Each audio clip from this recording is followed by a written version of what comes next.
Assalamualaikum warahmatullahi wabarakatuh.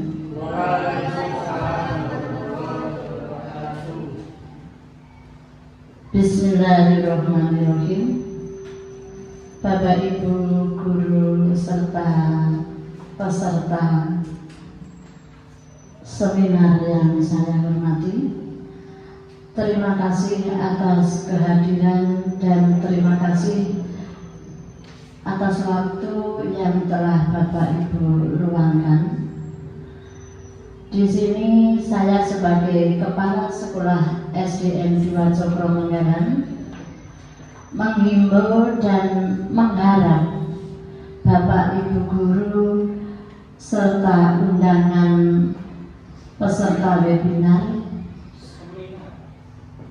peserta seminar, saya berharap saling mendukung program yang dilaksanakan oleh Bu Kalpiko Ambarukmi SPD ini untuk menjalankan tugas sebagai calon guru penggerak Angkatan 2 Kabupaten Ponorogo ini.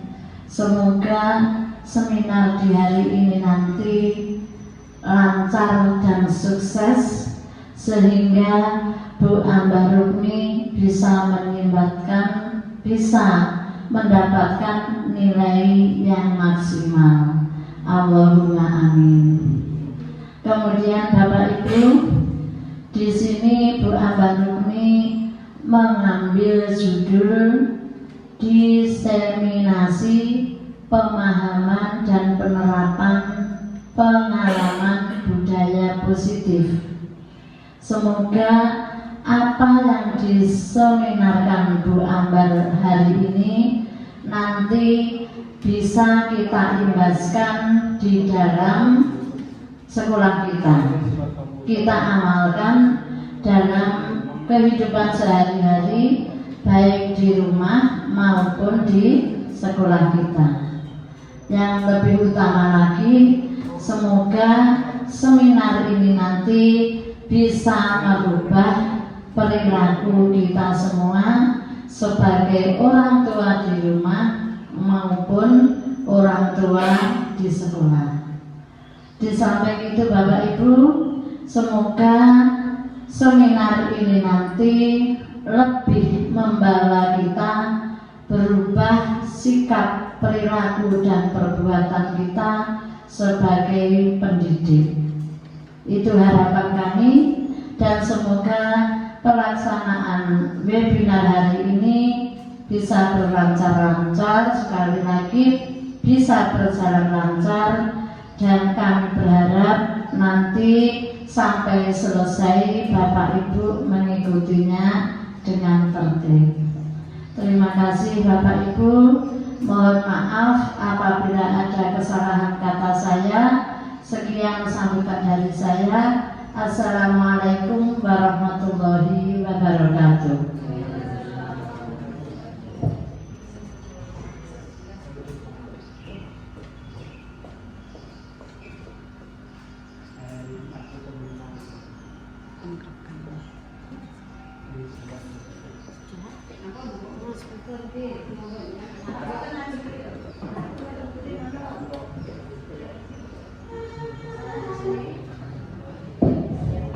Terima kasih Bu Ani dan teman-teman sekalian atas waktu yang diberikan untuk saya untuk mempresentasikan hasil diseminasi pemahaman dan penerapan pengalaman budaya positif saya di modul 1.4. Sebelum memasuki presentasi saya ada sedikit ice breaking. Ya, untuk memfokuskan ya, karena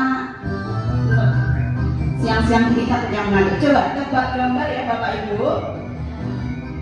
Fokus, dilarang berkedip dan perhatikan gambar. Oke, gambar yang pertama kira-kira apa ini? Penguin? Kita lihat. Ternyata jawabannya beruang. Lanjut, gambar kedua kita lihat. Perhatikan Gambar berikut kira-kira apa?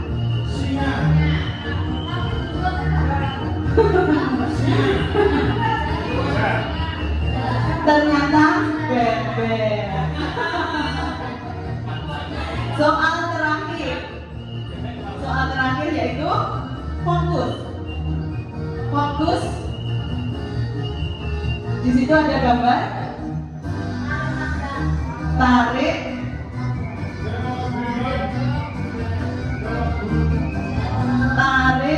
kesimpulan. Baik, terima kasih untuk kita semua. Tepuk tangan.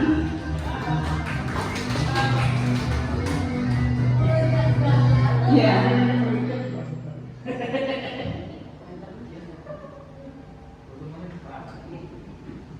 Baik Bapak Ibu, di sini saya langsung saja. Di sini saya bukan kok mau presentasi atau gimana, tapi saking belajar bersama Bapak Ibu untuk mengibaskan apa yang sudah saya peroleh selama pendidikan guru penggerak di modul 1.4, yaitu diseminasi pemahaman dan penerapan pengalaman budaya positif. Apa sih budaya positif itu, Bapak Ibu sekalian? Di sini saya menjelaskan yaitu budaya positif merupakan perwujudan dari nilai-nilai atau keyakinan universal yang diterapkan di sekolah. Budaya positif dapat mendorong murid untuk mampu berpikir, bertindak, dan mencipta sebagai proses memerdekakan dirinya sehingga murid mampu mandiri dan bertanggung jawab. Nah, di sini ada 7 konsep dari budaya positif, yaitu yang pertama ada perubahan paradigma belajar, yang kedua disiplin positif, yang ketiga kebutuhan dasar manusia, yang keempat motivasi perilaku manusia, yang kelima posisi kontrol guru, yang keenam keyakinan kelas, dan yang terakhir yaitu segitiga restitusi. Di sini saya akan menjelaskan masing-masing 7 tersebut. Yang pertama yaitu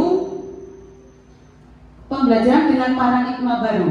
Tentu kita sudah tidak asing ya dengan paradigma baru, diagram di lingkaran profil belajar Pancasila yang sudah kita terapkan dalam program P5 di pembelajaran kita, yaitu pembelajaran dengan paradigma baru merupakan pembelajaran yang dirancang berdasarkan prinsip pembelajaran berdiferensiasi, sehingga para peserta didik belajar sesuai kebutuhannya berdasarkan tahap perkembangan sesuai teori psikologi modern mewujudkan profil pelajaran Pancasila.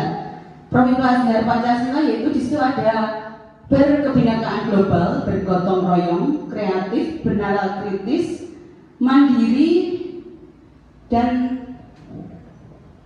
beriman bertakwa kepada Tuhan Yang Maha Esa dan berkarakteristik ya Bapak Ibu. Untuk selanjutnya, di sini saya membahas disiplin positif. Disiplin positif adalah pembiasaan-pembiasaan hal baik yang mencakup sikap atau perilaku maupun tutur kata oleh seluruh warga di sekolah, terutama bagi murid agar dapat berkembang menjadi pribadi yang kritis, mandiri, dan bertanggung jawab. Sebagai pendidik, tujuan kita adalah menciptakan peserta didik yang memiliki disiplin diri sehingga mereka berperilaku mengacu pada nilai-nilai kebajikan universal dan memiliki motivasi dalam diri menuju perubahan perilaku yang ke arah lebih baik. Jadi semua warga sekolah ikut turut andil dalam menciptakan disiplin positif yang ada di sekolah kita ini. Selanjutnya, kebutuhan dasar manusia. Kebutuhan dasar manusia itu merupakan sesuatu yang kita lakukan untuk mendapatkan apa yang kita inginkan, yaitu seluruh tindakan yang kita lakukan memiliki tujuan. Semua usaha terbaik yang kita lakukan agar kebutuhan dasar kita terpenuhi dengan baik. Nah, berikut ini kebutuhan dasar manusia itu ada bertahan hidup, kasih sayang dan rasa diterima, penguasaan, kebebasan, kesenangan. Dan untuk bertahan hidup yaitu kita membutuhkan makanan, pakaian, tempat tinggal, keamanan, dan kesehatan. Sedangkan kasih sayang dan rasa diterima, yaitu rasa diterima memperdulikan berbagi kerjasama dan menjadi bagian dalam kelompok. Untuk penguasaan yaitu harga diri, keinginan untuk memimpin, dianggap, berprestasi, diakui dan didengar. Dan selanjutnya kebebasan yaitu mandiri, memiliki pilihan, mencoba hal baru dan mampu mengendalikan arah dirinya. Yang terakhir yaitu kesenangan, yaitu bermain, humor, antusias dan tertawa. Itulah 5 kebutuhan dasar manusia. Yang selanjutnya,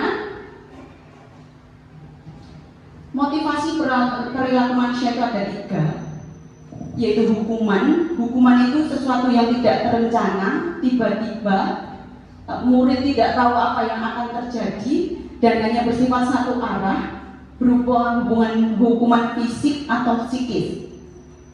Yang kedua yaitu konsekuensi.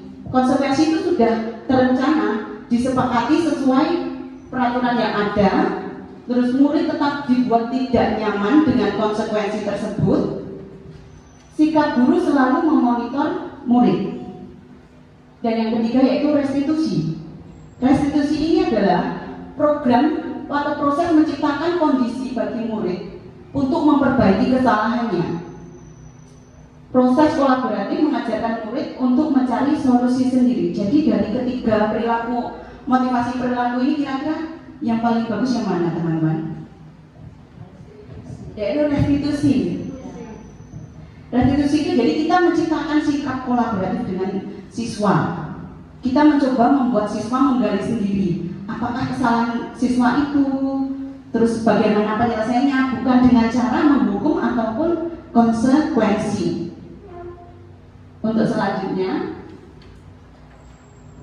nah di sini posisi kontrol guru ada 5, sebagai penghukum, pembuat rasa bersalah, sebagai teman, sebagai pemantau, dan sebagai manajer. Kira-kira kita ini sebagai apa Bapak Ibu?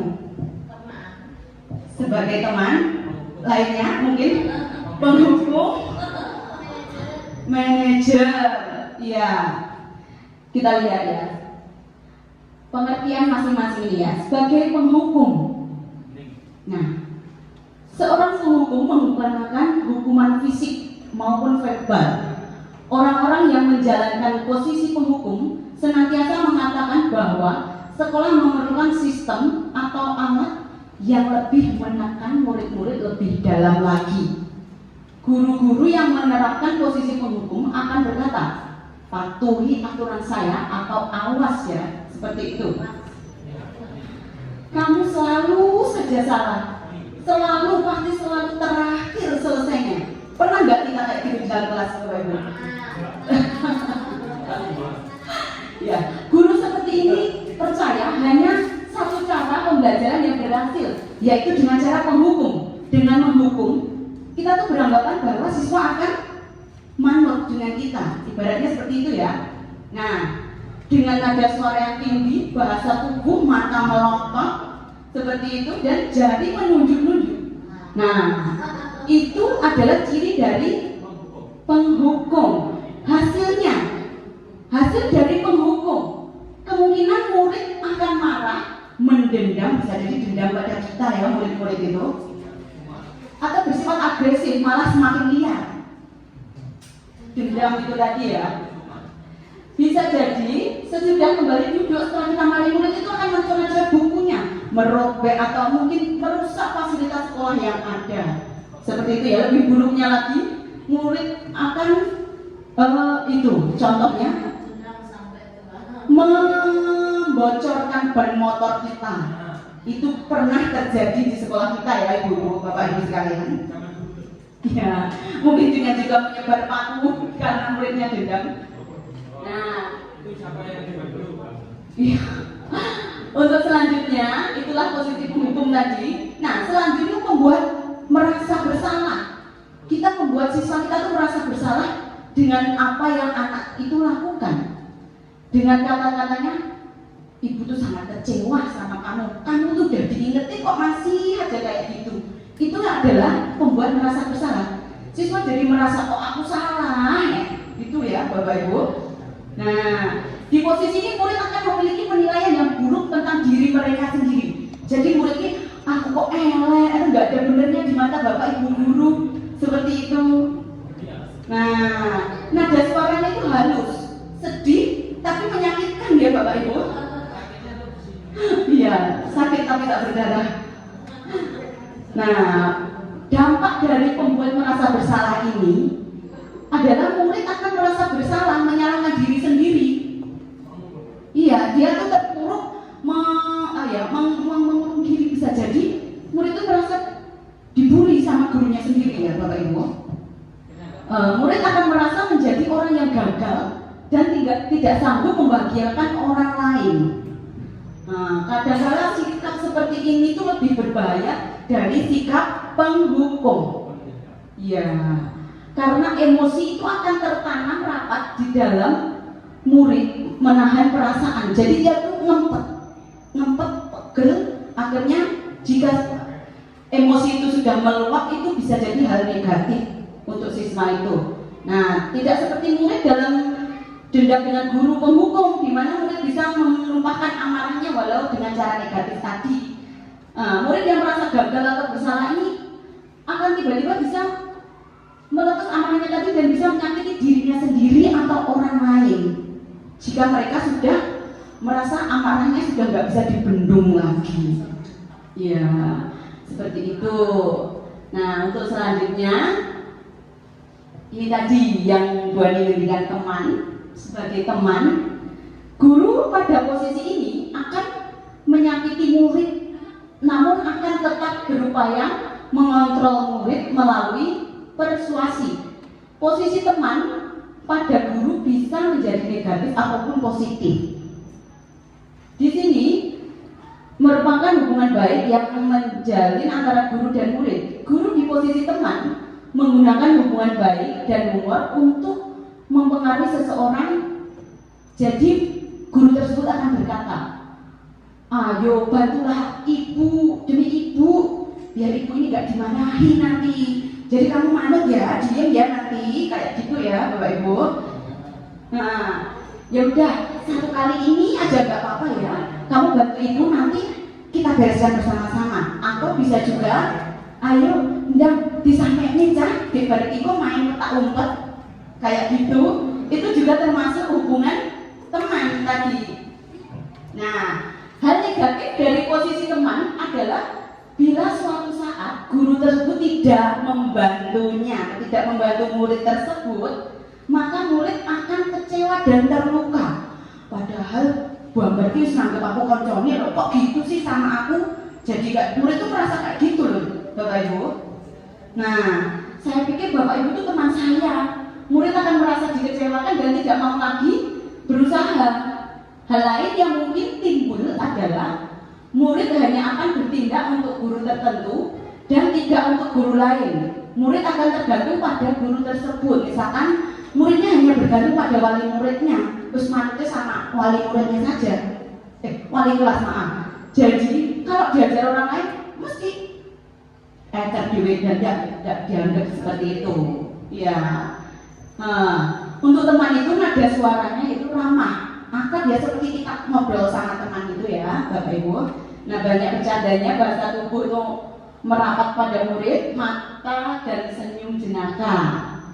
Hasilnya dari posisi kontrol teman yaitu murid akan merasa senang dan akrab dengan guru. Ini sebenarnya baik ya Bapak Ibu.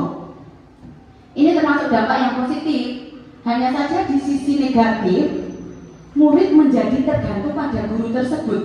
Bila ada masalah, dia merasa bisa mengandalkan guru tersebut untuk membantunya.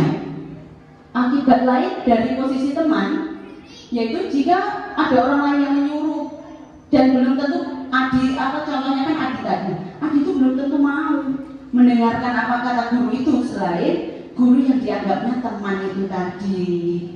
Ya. Untuk selanjutnya, posisi pemantau. Di sini posisi pemantau yaitu berarti memantau ya, mengawasi.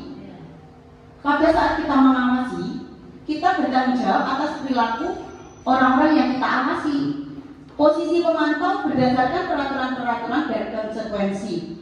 Dengan menggunakan sanksi atau konsekuensi, kita dapat memisahkan hubungan pribadi kita dengan murid, sehingga seseorang yang menjalankan posisi pemantau, pertanyaan yang diajukan seorang pemantau yaitu, peraturan apa yang telah kamu lakukan? Kamu lupa aturan yang sudah kita buat? Kayak gitu ya Bapak Ibu. Sanksi atau konsekuensinya apa kalau kamu nggak kerjakan PR? Itu namanya pemantau ya. Terus lagi ya, seorang pemantau itu sangat mengandalkan perhitungan, catatan dan data yang dapat digunakan sebagai bukti atau perilaku seseorang. Jadi gurunya ini nyati, oh ini tadi telat ngapain anak ini, tidak pernah ngapain kayak gitu. Nah, posisinya akan menggunakan stiker, slip catatan, daftar atau cek. Yang ini daftar kesalahan yang dibuat anak itu tadi apa. Nah, posisi pemantau sendiri berawal dari teori stimulus respon yang menunjukkan tanggung jawab guru dalam mengontrol murid. Dengan nada suara yang datar, bahasa tubuh yang formal. Jadi, contohnya itu ada, Adi, tahukah kamu jam berapa kita mulai? Tahu Pak, kamu terlambat 15 menit. Apa kamu sudah mengerti konsekuensi yang harus dilakukan bila terlambat? Seperti itu ya, Bapak Ibu. Gimana perasaan murid ketika dipermalukan di depan umum seperti itu Bapak Ibu? Iya, murid tentu malu. Murid memahami konsekuensi yang harus dijalani karena telah melanggar salah satu peraturan sekolah. Guru tidak menunjukkan suatu emosi yang berlebihan, menjadi marah atau membuat merasa bersalah. Murid tetap dibuat tidak nyaman, yaitu harus tinggal di kelas pada waktu jam istirahat dan mengerjakan tugas karena Adi tadi tidak selesai tugasnya, jadi tidak diizinkan istirahat. Itu konsekuensinya ya. Guru tetap harus memantau murid pada saat mengerjakan tugas di jam istirahat karena murid tidak bisa ditinggal seorang diri. Untuk selanjutnya yaitu posisi manajer, posisi terakhir, posisi kontrol. Posisi manajer adalah posisi di mana guru berbuat sesuatu bersama dengan murid, mempersilahkan murid mempertanggungjawabkan perilakunya, mendukung murid agar dapat menemukan solusi atas permasalahannya sendiri. Seorang manajer telah memiliki keterampilan di posisi teman maupun pemantau, dan dengan demikian bisa di waktu-waktu tertentu kembali kepada kedua posisi tersebut bila diperlukan. Namun bila kita menginginkan murid-murid kita menjadi manusia yang merdeka, mandiri dan bertanggung jawab, maka kita perlu mengacu pada restitusi yang dapat menjadikan murid kita seorang manajer bagi dirinya sendiri. Di manajer, murid diajak untuk menganalisis kebutuhan dirinya maupun kebutuhan orang lain. Di sini penekanan bukan pada kemampuan membuat konsekuensi, namun dapat berkolaborasi dengan murid bagaimana memperbaiki kesalahan yang ada. Seorang manajer akan berkata, apa yang sudah kita yakini, kembali ke arah keyakinan kelas yang sudah kita buat. Jadi kita mengingatkan kembali kepada siswa, kemarin kita sudah membuat keyakinan kelas apa, kamu masih ingatkah? Seperti itu. Jika kamu meyakinkan apa yang kamu bersedia memperbaikinya, jika kamu memperbaiki ini, hal apa yang menunjukkan tentang dirimu, hal baik apa? Nah gitu, apa rencana kamu untuk memperbaiki? Jadi guru menanyakan, tidak langsung jadi penghukum, pemantau atau apa tadi ya Bapak Ibu. Di sini sebagai seorang manajer, jadi dari hati ke hati. Tugas seorang manajer bukan untuk mengatur perilaku seseorang. Kita membimbing murid untuk dapat mengatur dirinya. Seorang manajer bukan memisahkan murid dari kelompoknya, tapi mengembalikan murid tersebut ke kelompoknya dengan lebih baik dan kuat. Bisa jadi dalam praktik penerapan disiplin sehari-hari kita akan kembali ke posisi teman atau pemantau. Karena murid yang ditangani belum siap diajak berdiskusi atau diundang melakukan restitusi. Namun perlu disadari, tujuan akhir dari 5 posisi kontrol seorang guru adalah pencapaian posisi manajer, di mana posisi ini murid dapat menjadi pribadi yang mandiri, merdeka dan bertanggung jawab atas segala perilaku dan sikap yang pada akhirnya dapat menciptakan lingkungan yang positif, nyaman dan aman. nada suara seorang manajer yaitu tulus, bahasa tubuh tidak kaku, dan mendekat ke murid. Nah, seperti Pak Guru dan Adi ini. Adi, apakah kamu mengetahui jam berapa sekolah dimulai? Tahu Pak, jam 7. Ya, jadi kamu terlambat. Kira-kira bagaimana kamu akan memperbaiki masalah ini? Saya bisa menanyakan teman saya Pak untuk mengejar tugas yang tertinggal. Baik, itu bisa dilakukan. Apa besok akan ada masalah untuk kamu agar bisa hadir tepat waktu ke sekolah? Tidak Pak, saya bisa hadir tepat waktu. Jadi anak juga merasa nyaman, tidak terbebani. Nah, tidakkah saya bisa hadir tepat waktu? Nah, baik, saya hargai usaha kamu untuk memperbaiki diri. Nah, bagaimana perasaan murid ketika diperlakukan seperti tadi ya? Jadi muridnya akan merasa nyaman dengan kita, anak tidak takut dan tidak mempunyai dendam ya pasti ya. Pada posisi manajer, maka suara guru sebaiknya tulus. Tidak perlu marah, tidak perlu meninggikan suara, apalagi menunjuk-nunjuk jari ke murid. Berkaca pinggang atau bersikap seolah-olah menyesal, tampak sedih sekali akan perbuatan murid, ataupun bersendagro menempatkan diri sebagai teman pada muridnya. Fokus ada pada murid bukan untuk membahagiakan guru atau orang tua. Murid sudah mengetahui adanya suatu masalah dan sesuatu yang terjadi. Bila guru mengambil posisi pemantau, guru akan melihat apa konsekuensi, apa peraturannya. Namun, pada posisi manajer ini, guru akan mengembalikan tanggung jawab pada murid untuk mencari jalan keluar permasalahan tertentu dengan bimbingan dari gurunya. Oke, dari kelima posisi kontrol tadi, kira-kira kita sudah mempraktekkan yang mana Bapak Ibu?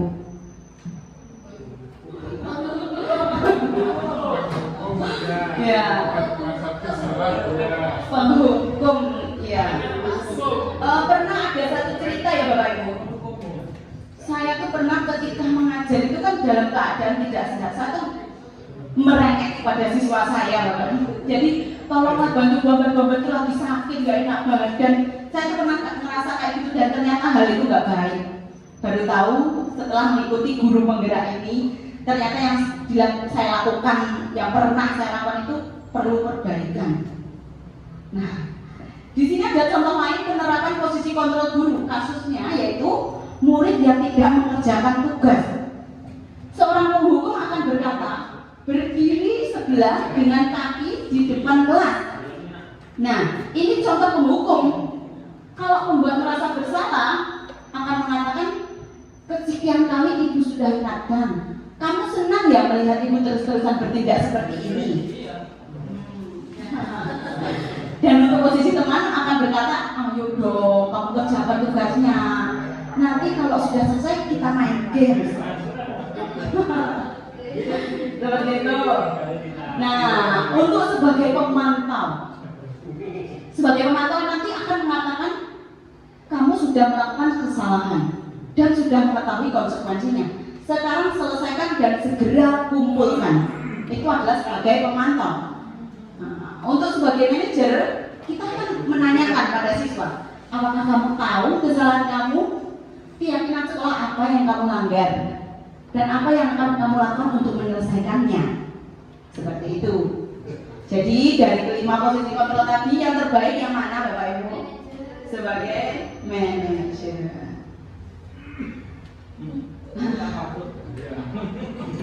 Untuk selanjutnya, nah, saya akan bertanya, posisi kontrol apakah saya kecewa sekali sama kamu?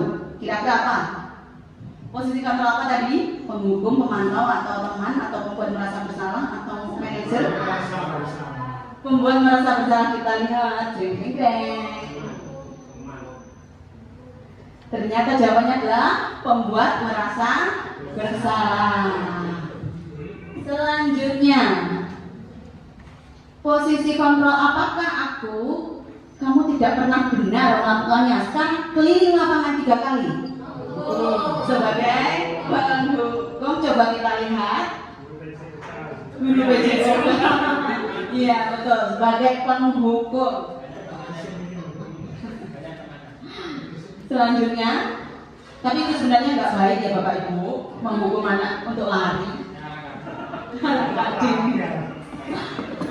Posisi kontrol apakah aku? Kira-kira bagaimana kamu akan menyelesaikan masalah ini? Teman atau manajer? Kita lihat jawabannya. Yang betul dapat S kan? Iya, sebagai manajer. Wah, tepuk tangan untuk kita semua. Oh, anaknya ada lagi. Posisi kontrol apakah aku? Ayo, lakukan ini demi Bapak Ibu. Teman-teman. Hadiah kopi monggo diunjuk. Iya betul, sebagai teman. Masih ada. Oh masih ada lagi. Posisi kontrol apakah aku? Kamu terlambat 15 menit. Apakah kamu sudah mengerti konsekuensi yang dilakukan bila terlambat? Kira-kira posisi apa ini? Posisi manajer? Yakin? Kita lihat posisi apakah ini?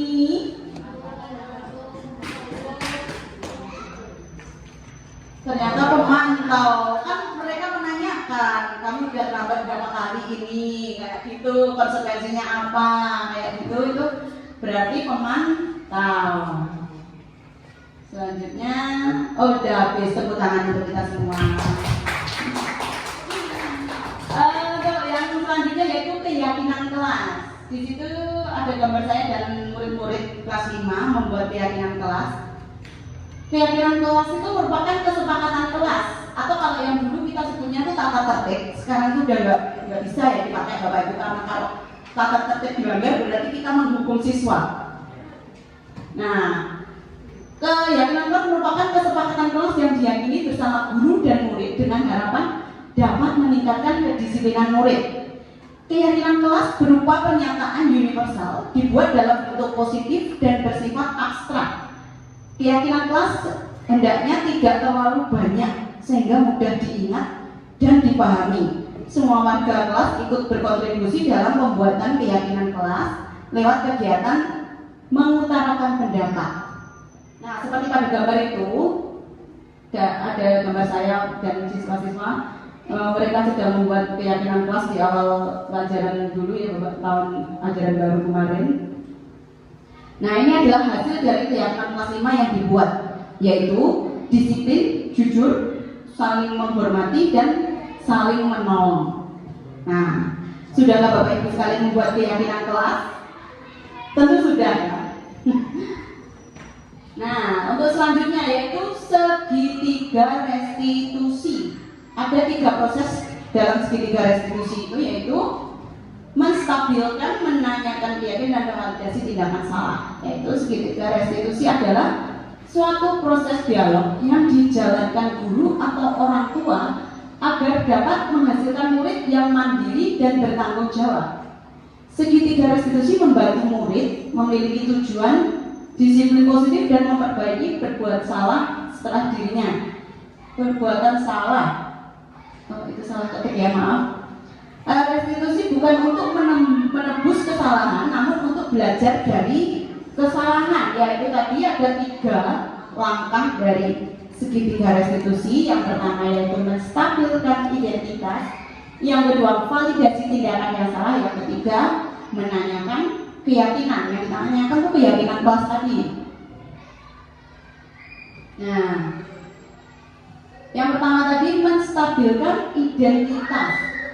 Menstabilkan identitas itu jadi kita tuh ngedem-ngedem siswa gitu loh, ibaratnya kayak jadi berbuat salah itu tidak apa-apa, tidak ada manusia juga yang sempurna. Bapak Ibu zaman dulu juga pernah melakukan kesalahan waktu sekolah. Nah seperti itu ya, Bapak Ibu tidak tertarik mencari siapa yang salah, tapi Bapak Ibu ingin mencari permasalahan ini, solusi dari permasalahan ini. Seperti itu menstabilkan identitas. Jadi biar murid itu nggak merasa bersalah, jadi kita tuh juga menstabilkan tadi, menstabilkan keadaan seperti itu.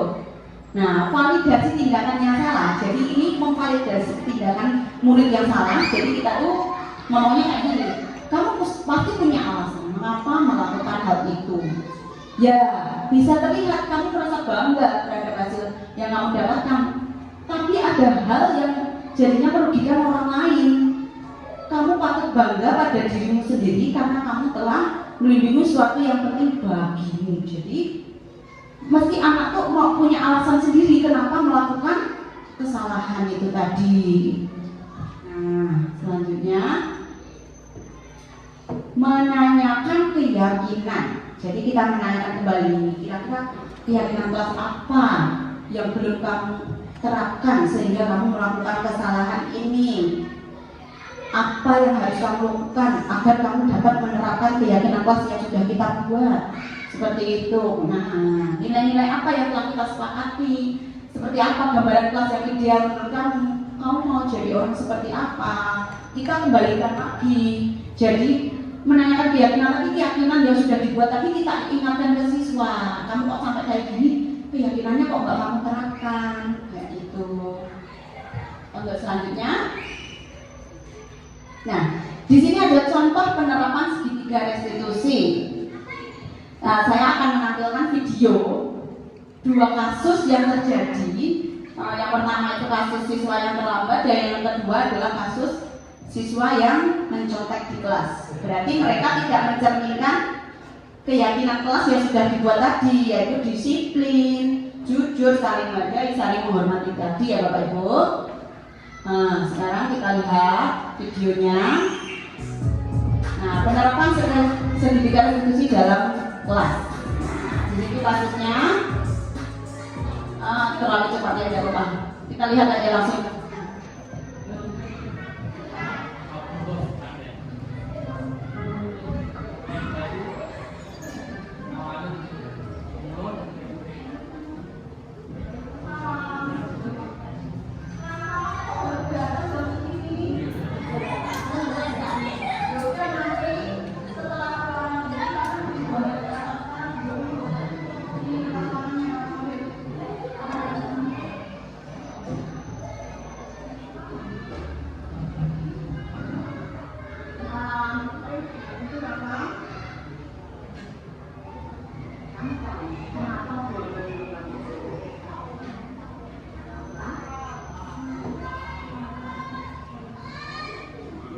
Kamu sadar kan, tapi kalau kamu terlalu berkata-kata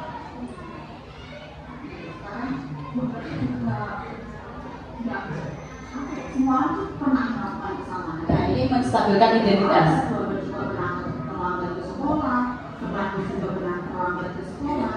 Jadi itu merupakan hal yang manusiawi, ya kan? Terus alasan kamu sekarang kita mau validasi tindakan yang salah.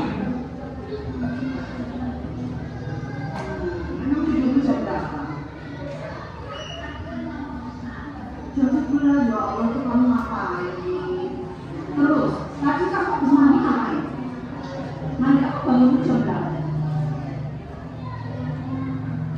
Nanti kamu ya pantesan aja kamu terlambat. Waktu ke sekolah, ya. Nah, sekarang kalau kamu udah tahu salah ini, kira-kira kamu ingin memperbaikinya nggak? Ya, kira-kira gimana?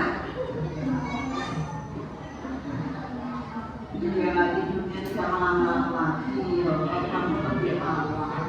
Seperti kesepakatan kelas yang sudah kita buat di hubungan kelas 5, bahwa kemarin kita sepakat anak-anak kelas 5 itu harus menang.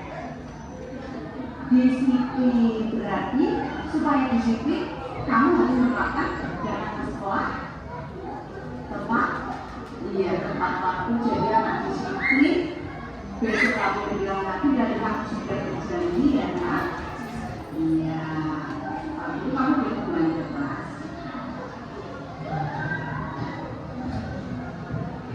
Selanjutnya ada kasus kedua.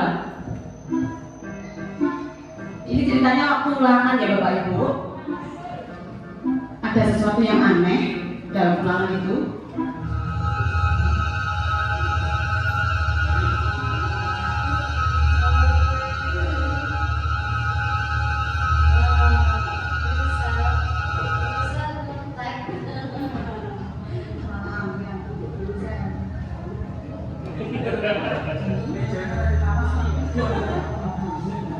Ceritanya order Makanya sampai masalah ada teman. Apakah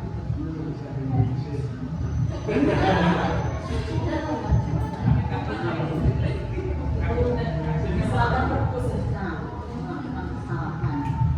Zaman sekolah dulu juga pernah tapi ya tidak diulang berkata aku ternyata yang manusia itu sempurna, bahwa bisa memaklumi alasannya tadi berkata siapa paling itu apa? Nilainya bagus tapi kamu kalau kamu mencoba itu kamu yakin yang kamu mencoba itu betul? Kira-kira baik apa yang bisa kamu lakukan supaya menjadi baik, supaya kamu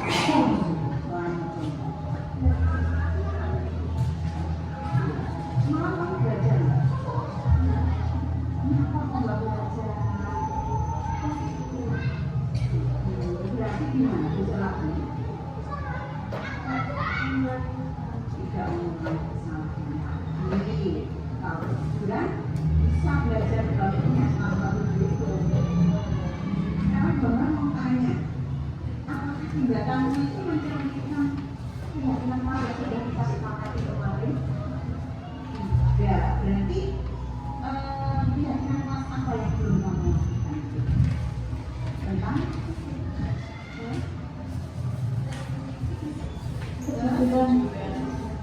kejujuran. Jadi hal yang kamu lakukan tadi belum sesuai dengan keyakinan kelas kita. Sedangkan keyakinan kelas kita menjadikan harus sifat anak kelas 5 itu harus jujur. Baiklah kalau begitu besok lagi belajarnya lebih rajin. Kalau memang mengantuk tidur besok paginya belajar lagi. Jangan bilang lagi ya. Nah, sekarang belum balik kelas. ya, itu tadi kasus yang sudah saya praktekkan bersama siswa-siswa ya Bapak Ibu. Nah, untuk selanjutnya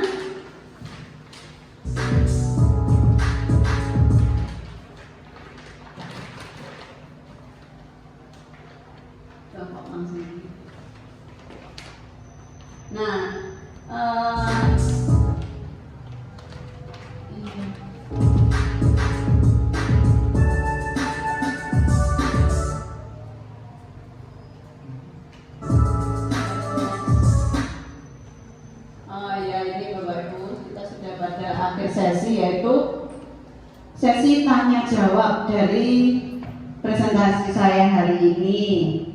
Kira-kira ada yang mau bertanya atau memberikan feedback? Mungkin dari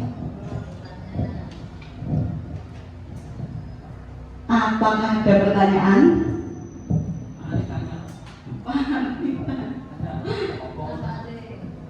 Mungkin atau menambahkan boleh Bapak Ibu. Mungkin ada tambahan dari Bu Ani.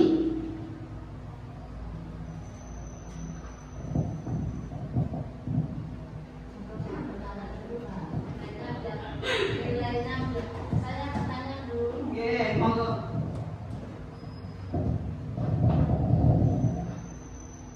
Dari beberapa tindakan yang sudah Ibu jelaskan tadi, sebagai penghukum, sebagai pemantau, sebagai teman, dan sebagai manajer, itu tadi yang paling baik kita terapkan yang mana Bu? Atau mungkin semua itu baik dan perlu kita terapkan sesuai situasi dan kondisi Bu? Kadang kalau saya sebagai guru, semua itu kok rupanya perlu kita terapkan dalam situasi tertentu. Terima kasih Bu. Baik, terima kasih pertanyaannya Bu Ani. Dari kelima posisi kontrol tadi, menurut saya yang terbaik itu posisi manajer. Tapi pada suatu ketika manajer itu juga membutuhkan posisi kontrol yang lain, seperti pemantau, seperti teman, itu juga kita butuhkan pada saat-saat tertentu tergantung kondisinya, begitu Bu Ani. Oke, mungkin ada yang lain? Ya, monggo Pak Ani. Terima kasih atas waktunya. Saya ingin bertanya tentang posisi sebagai penghukum. Itu apakah tidak dibenarkan sebagai seorang guru itu untuk memberikan hukuman kepada siswa dengan harapan ada perubahan pada diri siswa? Terima kasih. Iya Pak Ali, terima kasih pertanyaannya. Posisi penghukum tadi itu untuk sekarang kan memang hal yang dilarang atau tidak dibolehkan. Tapi jika untuk kebaikan siswa mungkin bisa kita lakukan, tapi bukan hukuman fisik seperti itu. Mungkin ada yang mau menambahkan atau bertanya?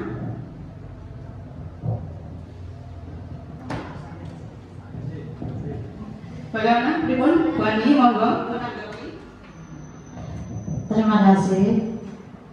Ini waktunya masih lama Pak, tinggal sedikit Bu. Oh ya, nanti ada evaluasi ya. Oh ya, saya menambahkan sedikit saja apa yang disampaikan oleh Pak Ali tadi. Sebenarnya dalam situasi tertentu guru itu boleh memberikan hukuman. Tetapi hukuman itu tadi dikatakan oleh Bu Ambar, yang penting bukan hukuman fisik, itu betul. Tapi hukuman yang kita berikan adalah sifatnya hukuman yang membangun demi perubahan anak itu ke yang lebih baik. Misalkan kita beri hukuman untuk menuliskan bahwa dirinya tidak akan mengulangi perbuatannya, dan hal itu sebagai pengingat selama-lamanya. Itu sebenarnya hukuman. Namun karena hukuman dari guru itu tidak fisik, cukup menulis satu saja dan mengingat untuk selama-lamanya, insya Allah anak itu akan berubah ke yang lebih baik. Terima kasih Bu. Jadi dalam kondisi era yang seperti ini, kalau anak itu terlalu menyeleweng jauh atau dikatakan anak itu jauh dari aturan, kita boleh memberikan hukuman, namun jangan bersifat fisik. Terima kasih. Oke, kita dengarkan adzan dulu ya Bapak Ibu.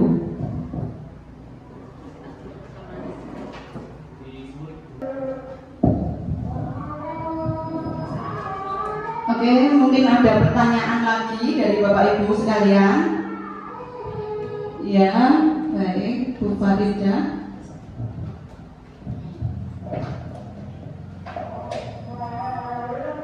Baik, di sini saya atas nama Bu Farida yang menjadi guru kelas rendah ya, mengajar di kelas rendah.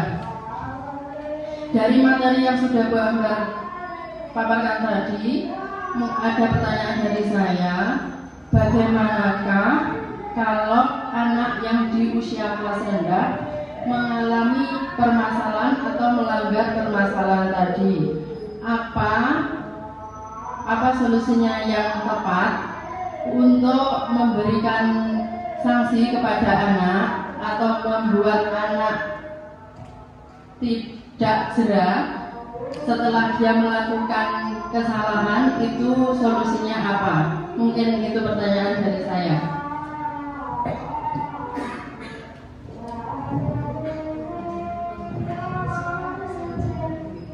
Baik, apa mungkin ada yang bisa menjawab pertanyaan dari Bu Farida, dari teman-teman? Mungkin Pak Ismono? Pertanyaannya tadi Bu Farida bertanya, posisi kontrol yang tepat untuk siswa kelas rendah itu apa ya? Untuk anak-anak Pak, mungkin ya tadi ada 5 ini, mungkin dari Pak Ismono bisa memberikan jawaban, coba. Posisinya yang tepat yang mana untuk siswa itu, yaitu sebagai penghukum, membuat kesalahan. Terima kasih. Ini menanggapi pertanyaan dari Bu Farida tentang posisi kontrol guru terhadap siswa peserta didik yang paling tepat atau mungkin yang mendekati paling baik untuk kelas bawah, kelas 1, 2, 3 itu yang mana? Kelihatannya dari 1 penghukum, 2 pembuat rasa bersalah, jauh. Yang ketiga teman, pemantau, dan manajer. Nah, kelihatannya untuk kelas rendah itu yang utama kelihatannya di manajer. Alasannya,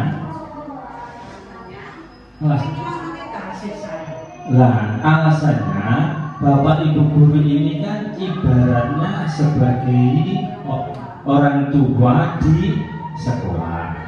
Jadi untuk peserta didik yang masih kecil itu hampir 90% perasaan dan pikirannya adalah mengikuti apa yang dikehendaki Bapak Ibu guru di sekolah. Jadi kalau posisi manajer itu arahnya memberikan kepada anak itu petunjuk, arahnya mengarahkan kepada sesuatu yang paling baik buat anak, atau secara tertata anak itu bisa menggunakan kemampuan dirinya itu untuk mengembangkan diri, dipandu atau diarahkan oleh Bapak Ibu guru di sekolah. Ibaratnya tidak 100% Bapak Ibu guru itu sebagai orang tua, tapi anak akan merasa lebih dari 80% itu merasa orang tuanya itu ya Bapak Ibu guru itu pada saat di sekolah. Jadi kalau di manajerial dengan baik, insya Allah kualitas anak nanti akan tertata. Oke, hanya sebegini, maka menyerahkan lagi kepada Bapak Ibu guru harus diapakan saya ini. Begitu kira-kira. Terima kasih. Kembalikan kepada moderator. Terima kasih. Mungkin ada tanggapan dari teman-teman sekalian dengan jawaban dari Pak Ismono. Baik Bu Ani, monggo. Terima kasih Bapak Ibu. Kalau saya cenderung lebih baik menundukkan yang sebagai teman. Karena begini, di usia kelas 1, apa yang dikatakan Bu Ida tadi, mengajar di kelas 1, kelas 2, dan kelas 3, itu adalah terutama kelas 1 itu masih transaksi dari TK, Bu. Jadi kadang dari TK itu masih terbawa ketika dia di SD kelas 1. Dia masih mau egonya sendiri, maunya mau sendiri, dan kalau kita tekankan sesuai kemauan guru, dia masih sering tidak mau, kadang malah dia begot, kadang dia malah nangis atau bagaimana. Jadi kalau ke manajer anak dituntun begini oleh guru, itu kelihatannya belum mau. Jadi kalau menurut saya sudah sering kali sebagai guru kelas rendah, Bu. Jadi yang saya terapkan adalah dia adalah sebagai teman saya. Jadi yang penting dia dekat dulu dengan saya. Saya rangkul, saya menggambar, dia saya suruh ikut menggambar, tangannya saya gerakkan. Kemudian saya mewarna, dia juga saya gerakkan berwarna. Jadi saya selalu mengajak murid saya itu sebagai teman saya, bekerja sama dengan saya. Dia insya Allah baru mau bekerja, baru mau melaksanakan tugas guru. Jadi di sini guru tidak serta-merta menyuruh anak, tapi menyuruh secara halus dengan cara mengajak mereka bekerja sama dengan gurunya, merangkul, memberi kasih sayang. Itu sebenarnya sudah memberi tugas untuk mengerjakan tugasnya, tapi siswa tidak merasa kita beri tugas.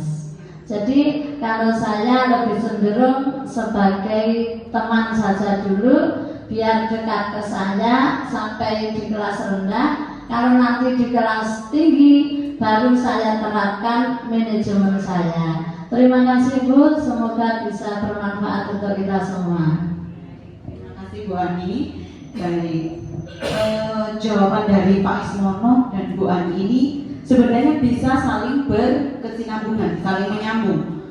jadi manajer tadi juga bisa menjadi posisi teman tergantung kondisi permasalahan yang dihadapi, Bapak Ibu sekalian. Jadi tidak harus sekaku kelas tinggi ya menggunakan manajer, jadi siswa dituntun seperti itu kan, mungkin anak juga masih masa transisi tadi. Nah, sebagai teman mungkin cara yang terbaik untuk menghadapi siswa kelas rendah. Sekarang adakah pertanyaan lain Bapak Ibu? Atau yang mau menanggapi lagi? Sekarang saya yang bertanya kalau begitu Bapak Ibu. Pernahkah Bapak Ibu melakukan suatu hal yang menyakitkan hati dan bertentangan dengan keyakinan Bapak Ibu? Kira-kira siapa yang mau menjawab? Monggo Pak Ali atau Pak Yusuf, Pak Afif, Bu Pregulam atau Bu Ayu? Monggo.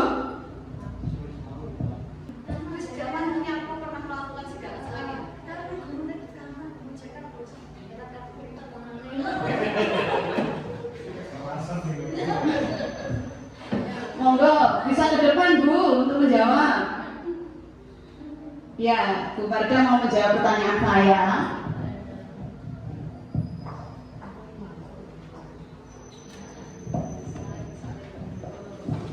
Saya akan mencoba menjawab apa yang jadi pertanyaan dari Bapak tadi ya. Perbuatan yang tidak sesuai dengan hati kita, gitu ya tadi. Kalau selama ini yang saya pernah rasakan seperti itu, yaitu saya sebagai guru atau wali kelas SD itu yang mengajar di kelas mulai dari awal sampai siswa pulang, kecuali jam mata pelajaran.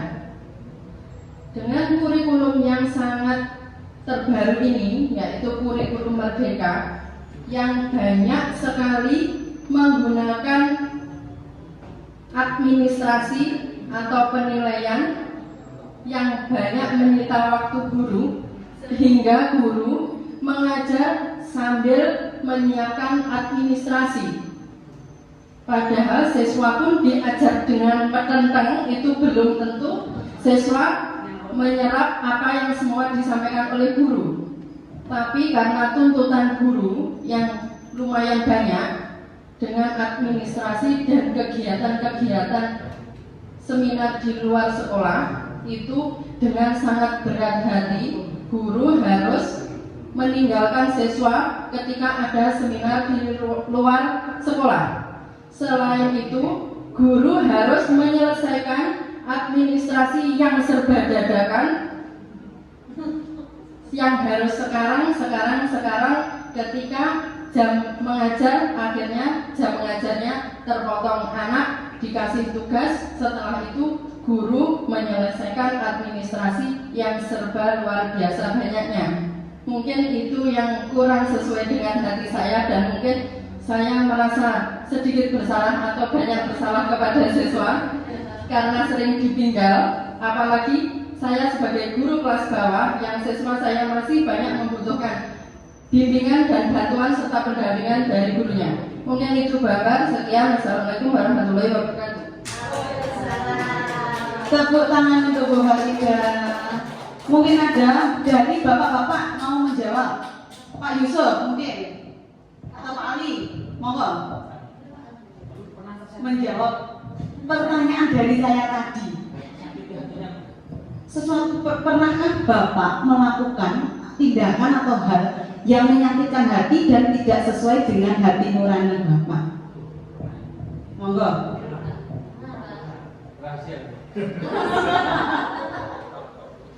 Ini lingkupnya sekolahan ya Bapak Ibu, bukan hal lain maksudnya.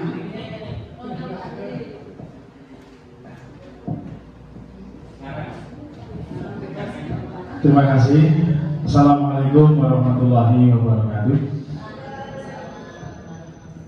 Terima kasih atas waktunya untuk menjawab dari pertanyaan Bu Akbar tadi. Saya memang sering sekali, bukan tidak pernah, malah sering sekali yang bertentangan dengan hati nurani. Kenapa? Mungkin sesuatu itu kadang-kadang ya membuat jengkel, itu kadang-kala pasti terjadi. mungkin di dalam kelas maupun di luar kelas, ya. Akan tetapi memang suatu yang mungkin harus kita berikan kepada siswa itu adalah contoh bagaimana siswa tersebut dapat berubah menjadi yang lebih baik, ya.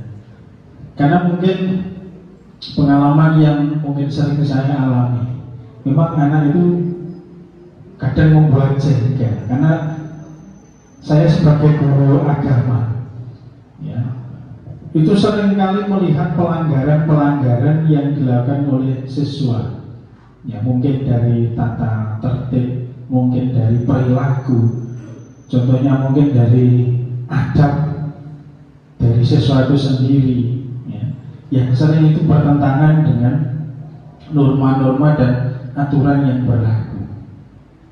Oleh karena itu, ya, saya sendiri juga harus introspeksi diri. Saya memberikan mungkin kadang hukuman ataupun teguran kepada siswa agar siswa tersebut ada perubahan, dan saya harapkan perubahan itu menjadi perubahan yang lebih baik lagi untuk diri siswa itu sendiri. Mungkin itu yang bisa saya sampaikan. Terima kasih. Baik, terima kasih Pak Ali. Tepuk tangan untuk Pak Ali. Masih ada waktu mungkin Pak Ismono, monggo. Oh ya, tidak apa-apa. Dari situ tidak apa-apa. Oke, tidak apa-apa. Terima kasih ini untuk pertanyaan Banggar yang berkaitan pernahkah mengalami yang menyakitkan tadi tidak sesuai dengan hati nurani Bapak Ibu guru termasuk saya. Sebenarnya ada beberapa selama bergabung di sekolah di sini, tapi yang beberapa itu yang paling menonjol itu ada dua sebenarnya. Pada saat kita melakukan kegiatan rencana ekstra lomba, ini tak ceritakan. Pada saat itu tuh lomba yang akan digunakan adalah lomba kegiatan kepramukaan siaga. Sudah dilatih hampir 1 bulan.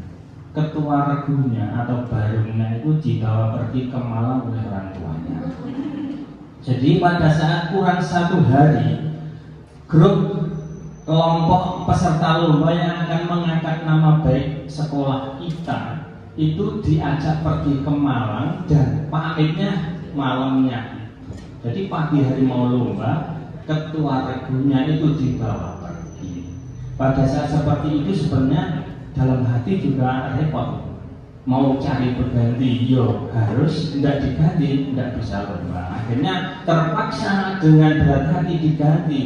Yang kedua, alhamdulillah sampai lomba di sana belum dapat juara. Gitu. Yang kedua, hampir sama dengan kegiatan yang dilakukan bersama Bapak Guru Olahraga, itu melatih sepak bola. Nah, pemainnya bagus, tinggi, besar, dan rencananya akan jadi back. Karena lawan tangguhnya pada saat itu akan melawan kandidat juara, ternyata juara 1 SDN 1 Bangunsari. Itu pada saat itu lawan pertama tanding itu berat. Tapi kelihatannya anak yang di sini ini yang besar itu sudah dengar kalau lawannya adalah lawan berat. Akhirnya sepedanya dilempar di barat pagar. Terus anaknya pulang dicari nggak ketemu, padahal sepatu sudah dipinjami oleh bapak guru. Itu kenyataan kejadian. Hal seperti ini sebagai pendidik kadang-kadang juga di luar kontrol. Akhirnya mau bagaimana, wong hasilnya juga seperti itu. Itulah maka hal-hal yang menyakitkan hati para pendidik itu akan terhapus apabila kita mengingat setiap siswa itu memiliki potensi yang kadang-kadang baik dan hatinya berani. Kadang memiliki potensi yang berkualitas tinggi di dalam lini tertentu, punya potensi kecil hati di badannya. Jadi seperti itu, dan mudah-mudahan sebagai pendidik itu sebagai pelajaran bahwa kita mendidik itu jangan putus asa. Terima kasih itu, dan mudah-mudahan dengan adanya perubahan kurikulum yang menurut informasinya akan memperbaiki ini, nanti mudah-mudahan juga ada sistem yang memperbaiki lebih baik lagi. lagi. Terima kasih itu untuk menjawab pertanyaan dari Bapak yang berkaitan dengan yang pernah terjadi. Terima kasih. Assalamualaikum warahmatullahi wabarakatuh. Tangan untuk Bapak Ismono, baik Bapak Ibu. Ya saya kira cukup untuk sesi tanya jawabnya. Jika ada kurang lebih dari saya, ini hanya sharing ya Bapak Ibu, bukan kok saya di sini mau menggurui jenengan sedoyo. Jadi jika ada salah kata dari saya, kurang berkenan di hati panjenengan semua, saya mohon maaf. Akhir kata, Assalamualaikum warahmatullahi wabarakatuh. Salam